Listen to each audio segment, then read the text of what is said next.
Hey y'all, so I've been thinking a lot about adding more poetry conversations.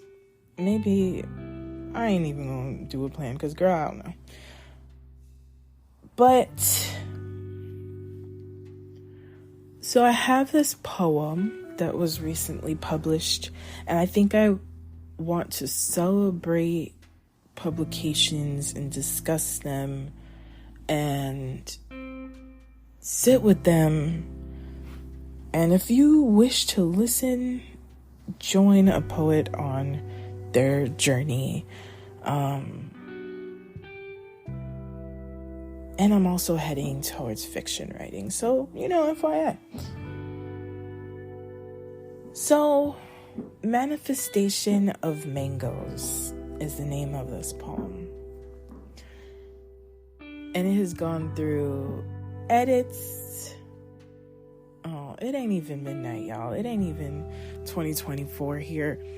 Yes, I am pre-recording this batch because I just want to be able to say the things while I am in the energy of saying. Manifestation of Mangoes has finally been published by Lolwe, and I know I pronounced that in Creole, so yeah. There are also 4 other poems. I'm just like, this is such a gorgeous African magazine, and I stan. So it all started. I want to tell you the story of this poem just because it means a lot to me, and there's a couple of iterations. This version of it in the magazine is a really edited version. There are parts that I removed and we did with the editor and discussed certain things, and it was a little bit of struggle, I ain't gonna say, just because there are few poems that are very personal to me, and Manifestation of Mangoes is one for me. So it all started when one of my friends, I'm gonna call them Tin because that's their nickname. They'll know who they are. Hit me up one day, and it was a season where I hadn't really had mangoes, bro. And I'm like, I'm in South Florida for anyone who is new here, and when mango season comes, it's not a game, right? Like, there are bags and bags of mangoes at people's houses, and people are like, yo, I ain't gonna eat all these mangoes. Some people don't even eat mangoes and got trees. They bring it to my mom's job. Like, it's a thing. And that year I was like, damn, bro, like nobody hit me up for no mangoes. I ain't get nothing. It's a little sad out here. Like, nobody loves me. And like, that's the one thing that I can say is that when I complain to the universe be like, here. Especially when it's like food, like a desire for a certain type of thing to eat. And literally a few days later, Tin calls or texts me and is like, yo, where you at? And I'm like, oh, I'm wherever I was coming from work. I don't know. And they're like, you want mangoes? And I'm like, of course I want mangoes. And so I'm like, I'm on the way to your crib, bet. And I get this bag of mangoes, and I am overjoyed. Like, I don't think they understand how deeply excited and moved I was to be able to enjoy these mangoes. Like, if you don't like mangoes, I don't know what to tell you. My original iteration that wasn't published literally says, like, I knew that my lover was not for me because he didn't like mangoes, so I had to let that man go. I've never really used humor in poems, but I thought it was clever and funny. And I'm from the Caribbean. I'm Puerto Rican and Haitian. Like, to me, it's a must. I grew up on all kinds of mangoes. Big ones, the long ones, small ones. Like, I don't care. I love mangoes, if you haven't realized. It's been like 5 minutes of mangoes. So, when I write this poem, I'm writing it in gratitude, right? And love, like deep love of, it's not just the mangoes that is being given, right? It's an offering of like an ancestral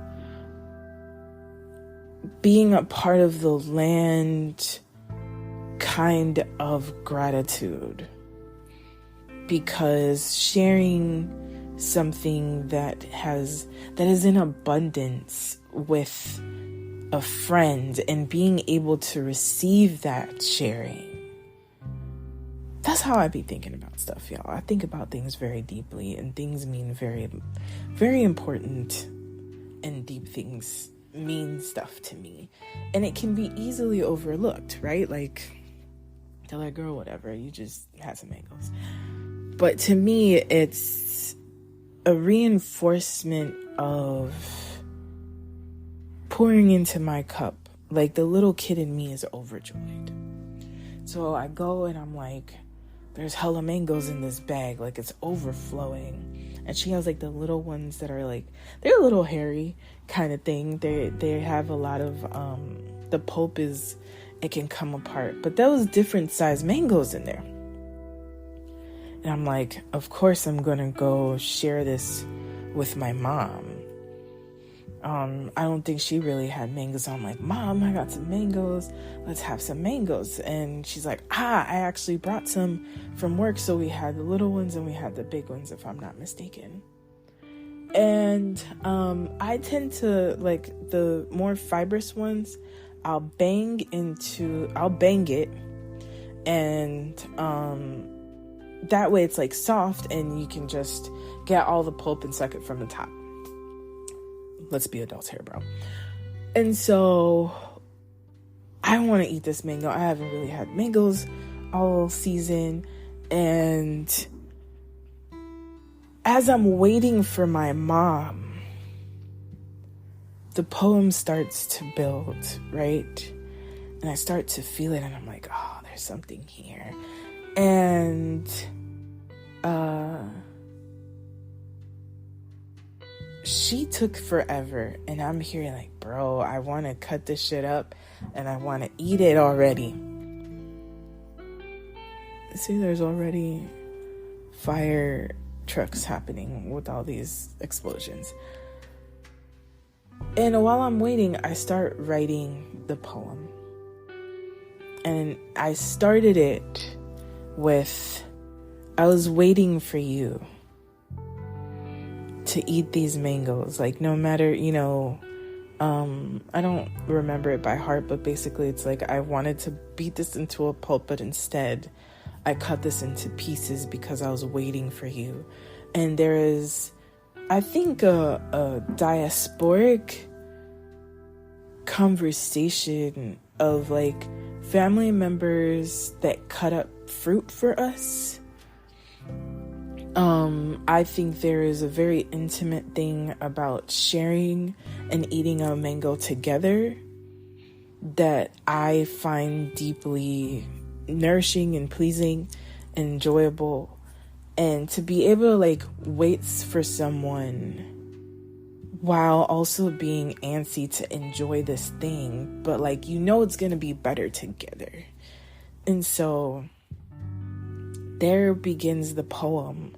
And so I wrote this poem while I was waiting for her, so I wouldn't eat the damn mangoes, because I wanted to wait for her, because I'm like, I know this mango's good, right? And it turns into, like, as it gets edited and continues going through different drafts, and I read it for someone that I was dating at the time, kind of dating, talking to, whatever, and they pointed out, like, this is a really sensual poem. And I'm like, huh, right? Because I already told you the story. I'm not, like, I'm going to eat this mango with my mom. And I'm grateful for my friend.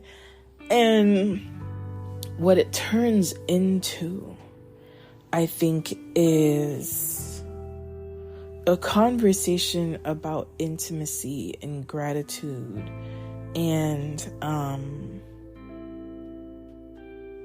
I just really, it's one of my favorite poems. I have a lot of poems that I deeply love, but this is one of my favorites. I think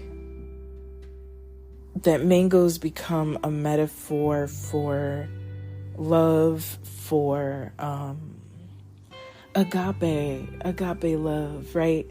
But also for, it can be eroticism, it can be sensuality.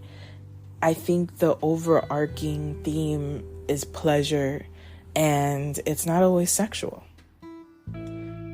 I think it's just like the highest frequency of existing, and it can be so many things, right? And that leads me to, like, I have a theory about how people eat and how they are in a relationship. And maybe that'll be a poem one day. I don't know. I ain't gonna break that down. That's my secret for now. But I just wanted to share the origin story of my poem Manifestation of Mangoes. I don't think poets do this enough, and they don't get asked these things enough. Excuse me. And so I might do these for a couple of my poems, because it's time to really discuss poetry, writing more.